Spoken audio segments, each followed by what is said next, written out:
વિદ્યાર્થી મિત્રો અને વાલી મિત્રો, સપ્તર્ષિ વિદ્યા સંકુલમાં આપનું હાર્દિક સ્વાગત છે. બાળકો, આજે ધોરણ 3 વિષય છે અંગ્રેજી અને અંગ્રેજીની અંદર આપણે પ્રકરણ નંબર 6 વોટ ઇઝ ધીસ એટલે કે આ શું છે એ પ્રકરણ શીખીએ છીએ.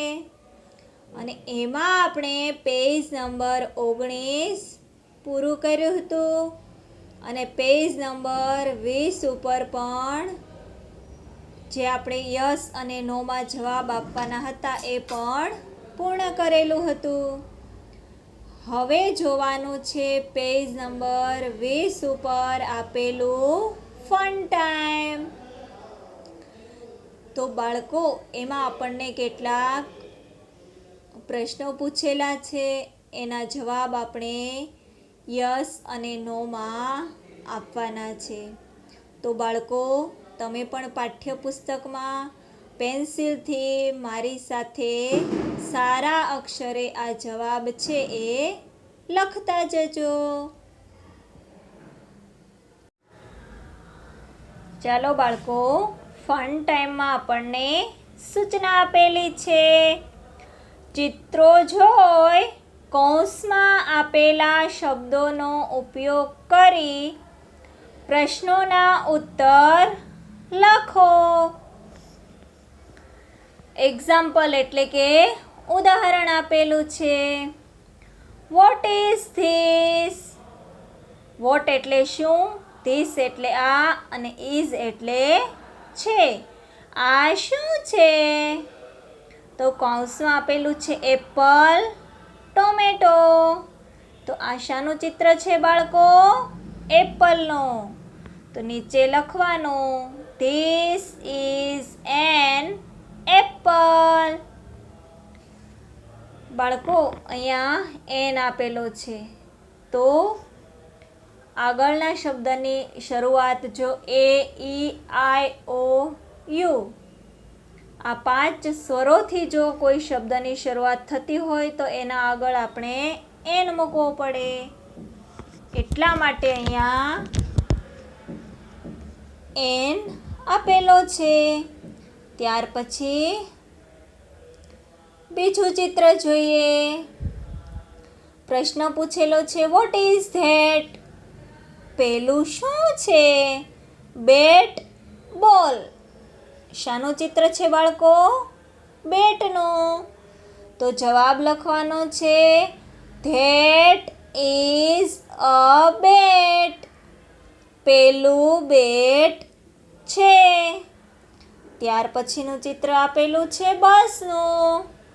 તો આપણને પ્રશ્ન પૂછેલો છે વોટ ઇઝ ધીસ? આ શું છે? ધીસ ઇઝ અ બસ. આ બસ છે. તો બાળકો, એકદમ સહેલું જ છે.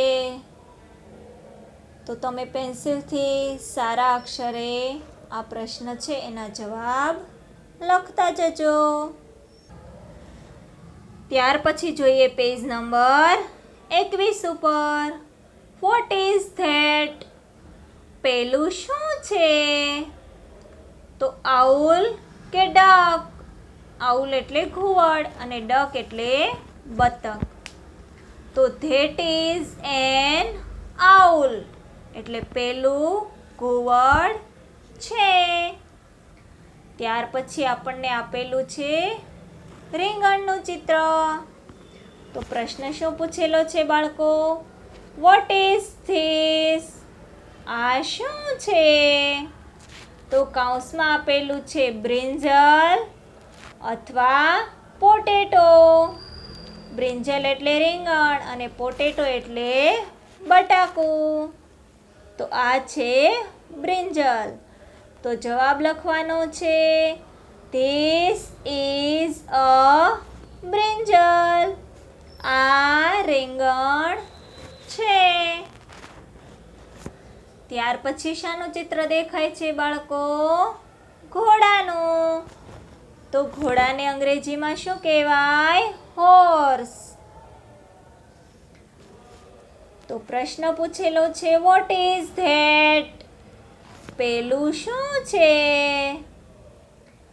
That is a horse. પેલો ઘોડો છે. ત્યાર પછી આપેલું છે ટોપીનું ચિત્ર. દેખાય છે ને બાળકો? ટોપીને અંગ્રેજીમાં કેપ કહેવાય. પ્રશ્ન પૂછેલો છે વોટ ઇઝ ધીસ? આ શું છે? તો જવાબ લખવાનો છે ધીસ ઇઝ અ કેપ. આ ટોપી છે. ત્યાર પછી આપેલું છે મરઘીનું ચિત્ર. તો મરઘીને અંગ્રેજીમાં શું કહેવાય બાળકો? હેન. હેન એટલે મરઘી. તો પ્રશ્ન પૂછેલો છે વોટ ઇઝ ધેટ? પેલું શું છે? તો જવાબ લખવાનો છે ધેટ ઇઝ અ હેન. પેલી મરઘી છે. ત્યાર પછી આગળના ચિત્રો જોઈએ. તો આશાનું ચિત્ર દેખાય છે બાળકો? બુકનું. તો પ્રશ્ન શું પૂછેલો છે વોટ ઇઝ ધીસ? આ શું છે? તો જવાબ લખવાનો ધીસ ઇઝ અ બુક. આ બુક છે. ત્યાર પછી શાનું ચિત્ર દેખાય છે બાળકો? ઓરેન્જનું. ઓરેન્જ એટલે નારંગી. પ્રશ્ન શું પૂછેલો છે વોટ ઇઝ ધેટ? પેલું શું છે? તો જવાબ લખવાનો છે ધેટ ઇઝ એન ઓરેન્જ. અહીંયા પણ શબ્દની શરૂઆત ઓ થી થઈ છે એટલા માટે એની આગળ એનનો ઉપયોગ થશે. તો જવાબ લખવાનો ધેટ ઇઝ એન ઓરેન્જ.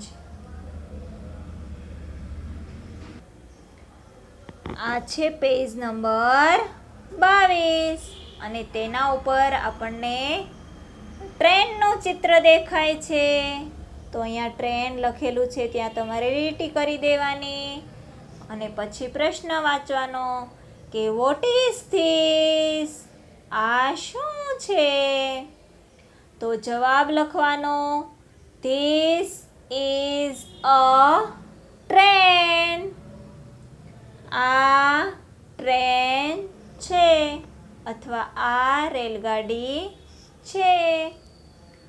ત્યાર પછી નીચેનું ચિત્ર જોવાનું. શેનું ચિત્ર દેખાય છે બાળકો? ઈંડાનું. તો ઈંડાને અંગ્રેજીમાં શું કહેવાય? એગ. તો અહીંયા એગ લખેલું છે ત્યાં તમારે લીટી કરી દેવાની. પછી પ્રશ્ન વાંચવાનો વોટ ઇઝ ધેટ? પેલું શું છે? That is an egg. પેલું ઈંડું છે. ત્યાર પછી નીચેનું ચિત્ર જોઈએ. શાનું ચિત્ર દેખાય છે બાળકો? પતંગનું. તો પતંગને અંગ્રેજીમાં શું કહેવાય? કાઇટ. KITE. કાઇટ એટલે પતંગ. તો હવે પ્રશ્ન જોઈએ વોટ ઇઝ ધીસ? આ શું છે?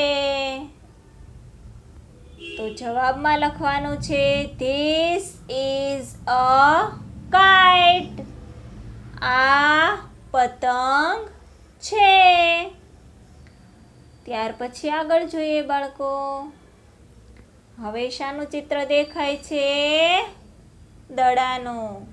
તો દડાને અંગ્રેજીમાં શું કહેવાય? બોલ. બોલનો સ્પેલિંગ થશે BALL. બોલ એટલે દડો. તો આપણને પ્રશ્ન આપેલો છે વોટ ઇઝ ધેટ, પેલું શું છે? તો જવાબ લખવાનો છે ધેટ ઇઝ અ બોલ, પેલો દડો છે. ત્યાર પછી આગળનું ચિત્ર જોઈએ બાળકો. શાનું ચિત્ર દેખાય છે? પેનનું. તો પ્રશ્ન પૂછેલો છે વોટ ઇઝ ધીસ, આ શું છે? તો ઓપ્શનમાં આપેલું છે પેન અને પેન્સિલ, પણ ચિત્ર આપણને પેનનું આપેલું છે એટલે પેન નીચે લીટી કરવાની અને જવાબ લખવાનો ધીસ ઇઝ અ પેન, આ પેન છે. ત્યાર પછી આગળનું ચિત્ર જોઈએ. તો શાનું ચિત્ર દેખાય છે બાળકો? ટમેટાનું. તો ટમેટાને અંગ્રેજીમાં શું કહેવાય? ટોમેટો. TOMATO. ટોમેટો એટલે ટમેટું. તો પ્રશ્ન પૂછેલો છે વોટ ઇઝ ધેટ, પેલું શું છે? તો એનો જવાબ લખવાનો ધેટ ઇઝ અ ટોમેટો, પેલું ટમેટું છે. ત્યાર પછી આપેલું છે સસલાનું ચિત્ર. તો સસલાને અંગ્રેજીમાં શું કહેવાય? રેબિટ. રેબિટ એટલે સસલું. તો આપણને પ્રશ્ન પૂછેલો છે વોટ ઇઝ ધીસ, આ શું છે? તો જવાબ લખવાનો છે that is a rabbit, this is a rabbit, આ સસલું છે. તો બાળકો આ રીતે તમારે પેન્સિલથી સારા અક્ષરે જવાબ છે એ લખવાના છે. ચાલો બાળકો હવે જોઈએ પેજ નંબર 23. તો પેજ નંબર 23 ઉપર આપણને આપેલું છે પ્રશ્નાર્થ વાક્યો બનાવી લખો. એક્ઝામ્પલ એટલે ઉદાહરણ આપેલું છે. That is a cat. તો પ્રશ્ન વાક્ય કઈ રીતે બનાવવાનું? ઇઝને આગળ લેવાનું અને ધેટને પછી લેવાનું અને પછીના શબ્દો છે એ એમને મૂકી દેવાના. તો ઇઝ આગળ આવશે ઇઝ ધેટ અ કેટ, પેલી બિલ્લી છે.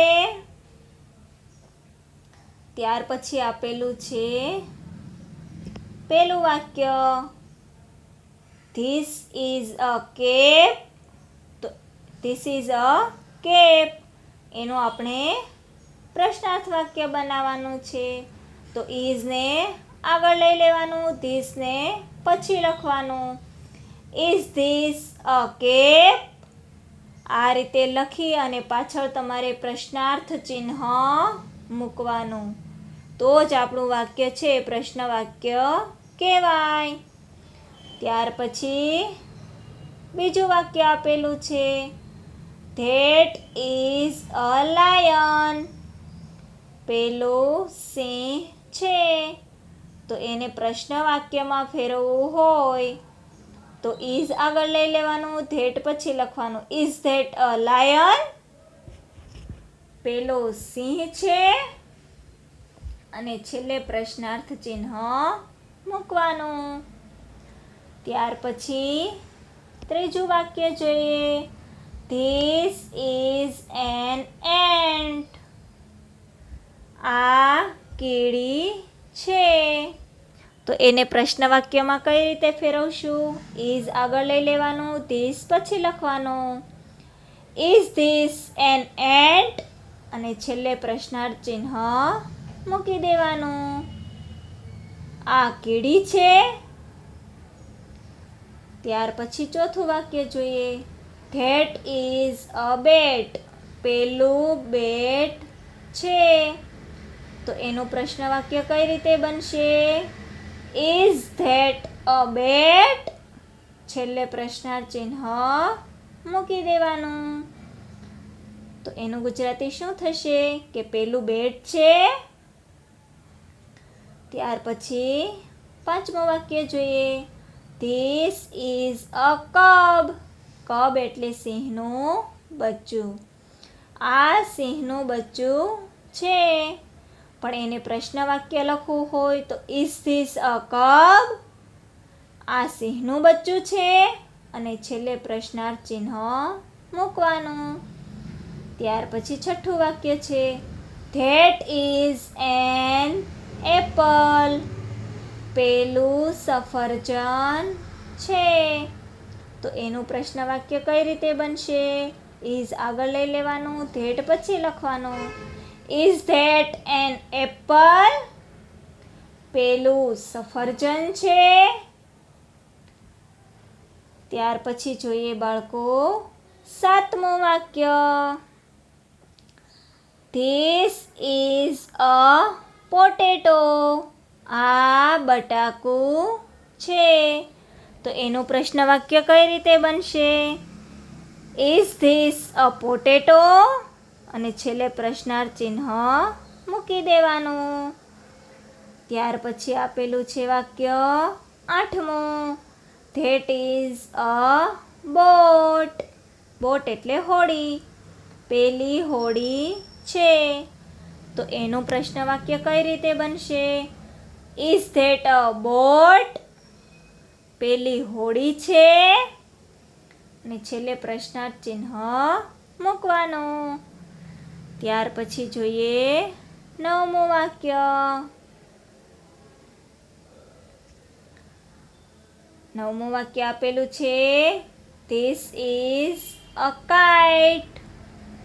કાઇટ એટલે પતંગ. તો એનું પ્રશ્ન વાક્ય કઈ રીતે બનશે? Is this a kite? આ પતંગ છે. ત્યાર પછી 10મું વાક્ય જોઈએ. That is an elephant. પેલો હાથી છે.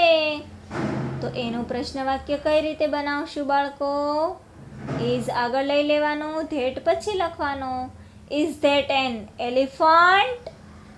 આ રીતે લખી અને પાછળ પ્રશ્નાર્થ ચિહ્ન મૂકવાનું. ત્યાર પછી 11મું વાક્ય જોઈએ. This is a book. Book એટલે ચોપડી. ને ત્યાર પછી નીચે પ્રશ્નાર્થ વાક્ય બનાવવાનું. Is this a book? આ ચોપડી છે. તો આ રીતે પ્રશ્ન વાક્ય બનાવી અને પાછળ પ્રશ્નાર્થ ચિહ્ન મૂકવાનું. છેલ્લું અને 12મું વાક્ય આપેલું છે. That is a pen. પેલી પેન છે. તો એનું પ્રશ્ન વાક્ય કઈ રીતે બનશે? Is that a pen? પેલી પેન છે. અને છેલ્લે વાક્ય પૂરું થાય ત્યાં પ્રશ્નાર્થ ચિહ્ન મૂકવાનું. તો બાળકો આ રીતે આપણા પ્રશ્ન વાક્યો છે એ બનાવવાના છે. તો તમે પણ પેન્સિલથી સારા અક્ષરે લખજો.